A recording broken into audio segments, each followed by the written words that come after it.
Devenir son propre patron en Israël, transformer sa passion en un vrai métier, c'est un rêve pour beaucoup. Mais soyons honnêtes, la montagne administrative et financière, ça peut vite faire peur. Eh bien, pas de panique. Dans ce décryptage, on va défricher tout ce parcours et vous donner les clés pour bâtir une entreprise solide, sereine et bien loin des tracas de la bureaucratie. Voilà la question qui change tout. Parce que très souvent, ce qui fait la différence, ce n'est pas seulement l'idée de génie, c'est surtout la capacité à maîtriser les chiffres, à dompter la fiscalité et à naviguer avec une certaine aisance dans le système. Et c'est exactement ce qu'on va regarder ensemble étape par étape.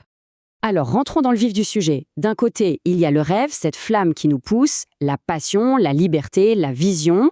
Et de l'autre, il y a la réalité, disons-le, un peu plus froide. Les impôts, la TVA, la gestion de la trésorerie. C'est vraiment dans cet équilibre que tout se joue. Parce que c'est en maîtrisant la réalité qu'on arrive à protéger le rêve. Ok, voici notre feuille de route. D'abord, on va explorer l'écart entre le rêve et la réalité. Puis, un petit check-up pour voir si l'aventure est vraiment faite pour vous. Ensuite, on passe au concret. Comment bâtir des fondations solides, comment maîtriser le système israélien, et enfin, comment aller au-delà des chiffres pour vivre cette indépendance en toute sérénité. On pourrait croire qu'une super carrière de salarié est le tremplin parfait pour se lancer. Mais en fait, la réalité est bien différente. Les compétences n'ont rien à voir. L'entrepreneur, c'est un peu un chef d'orchestre. Il doit jongler avec la finance, le commercial, la com, tout ça en même temps. Tout repose sur ses épaules. Et justement, puisque tout repose sur une seule personne, ça nous amène à une étape absolument cruciale, l'introspection. Avant de faire le grand saut, c'est essentiel de se poser, très franchement, quelques questions fondamentales. Bon, première question, et elle n'est pas des moindres, la liberté a un prix, et ce prix, c'est l'incertitude. Est-on prêt mentalement et financièrement à gérer les mois fastes et les périodes un peu plus creuses, sans le confort du salaire qui tombe à la fin du mois? Quand il n'y a plus de patron pour donner le cap, c'est soi-même qui tient la barre. L'autodiscipline devient alors le meilleur allié. Il faut savoir s'organiser, se fixer des buts et s'y tenir, même quand la motivation n'est pas au rendez-vous. C'est un vrai test de caractère, ça. Ça, c'est peut-être le changement psychologique le plus profond. Chaque succès est le vôtre, et c'est hyper gratifiant. Mais chaque échec, chaque galère, l'est aussi. Il n'y a personne derrière qui se cachait. C'est une pression énorme qu'il faut apprendre à transformer en énergie. Si, après ce petit examen de conscience, la flamme brûle toujours aussi fort, alors, ok, il est temps de construire. Une entreprise qui dure, ça repose sur 2 piliers. Un plan financier en béton armé et la bonne structure juridique choisie intelligemment dès le départ. Là, on touche au nerf de la guerre.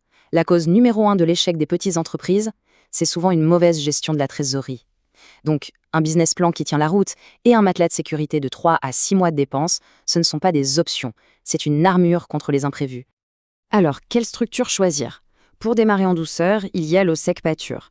C'est vraiment parfait pour tester une idée ou lancer une petite activité. Le gros avantage, pas de gestion de la TVA.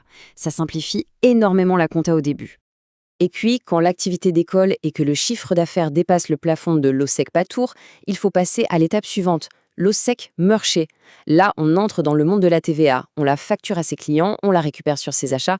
C'est le signe que l'entreprise grandit, tout simplement. Et enfin, pour les projets plus ambitieux, ou quand on est plusieurs, il y a la Evra Baham. Là, on parle d'une vraie société. Avec un avantage de taille, ça crée une séparation juridique entre l'entreprise et la personne. Et ça veut dire que le patrimoine personnel est protégé. Ce tableau résume tout ça très bien. On voit clairement le compromis entre la simplicité et la protection. OSEC Patour pour un démarrage facile, OSEC Marché pour une croissance sans limite de chiffre d'affaires et l'Evra Baham pour un maximum de structure et de sécurité. Le bon choix dépend vraiment de la nature du projet. Allez, on attaque le morceau qui intimide souvent, les obligations fiscales. Mais pas de panique, on va démystifier ça. Une fois qu'on a compris les grands principes du système israélien, on se rend compte que ce n'est pas si compliqué. Voilà 4 termes à connaître par cœur. Le Mas Hernassa, c'est l'impôt sur le revenu. Le Maham, c'est la TVA si on est au OSEC Marché ou Evra Baalam. Le Bitoire Shleomi, ce sont les cotisations sociales pour la Sécu et la retraite. Et enfin les Rotsaout Mukarot, les charges déductibles. Ça, c'est la clé pour optimiser ses impôts en toute légalité. Ok, la paperasse, les fondations administratives, c'est en place. Maintenant, le plus important, il faut faire tourner la boutique. Et pour ça, il y a 2 secrets. Trouver des clients bien sûr et cultiver un mental d'acier. Avoir la bonne structure, c'est une chose, mais ça ne remplit pas le carnet de commandes. Il faut une vraie stratégie. Ne pas rester isolé, créer des partenariats, ne pas tout miser sur un seul client, diversifier. Et surtout, ne jamais oublier que le plus grand atout, c'est un service client irréprochable. C'est là que la différence se fait.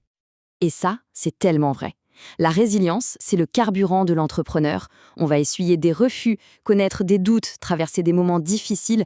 L'important, c'est d'apprendre à voir chaque non comme une simple étape vers le prochain oui. Pour naviguer dans tout ça, il y a un allié qui est juste indispensable. On va voir maintenant pourquoi l'expert comptable n'est pas du tout une simple ligne de dépenses, mais un vrai partenaire stratégique. Un bon expert comptable, son rôle va bien plus loin que la déclaration d'impôt annuelle. C'est un copilote. Il aide à choisir la bonne structure, à monter des prévisions de trésorerie, à optimiser la fiscalité. Bref, il donne une vision claire des finances pour prendre les bonnes décisions stratégiques. Voilà, c'est vraiment ça la clé. Il ne faut pas voir cet accompagnement comme un coût, mais comme un investissement. Un investissement dans sa tranquillité d'esprit, qui libère du temps pour se concentrer sur son cœur de métier. Et au final, ça fait économiser énormément de temps et d'argent. Alors pour conclure, il faut se souvenir de ça. La passion, c'est la petite flamme du début. Mais avec des fondations solides, on a le pouvoir de transformer cette flamme en un feu durable. Une entreprise qui prospère et qui apporte la satisfaction et la liberté qu'on recherche. La question n'est plus de savoir si c'est possible, mais plutôt, quand est-ce qu'on s'y met ?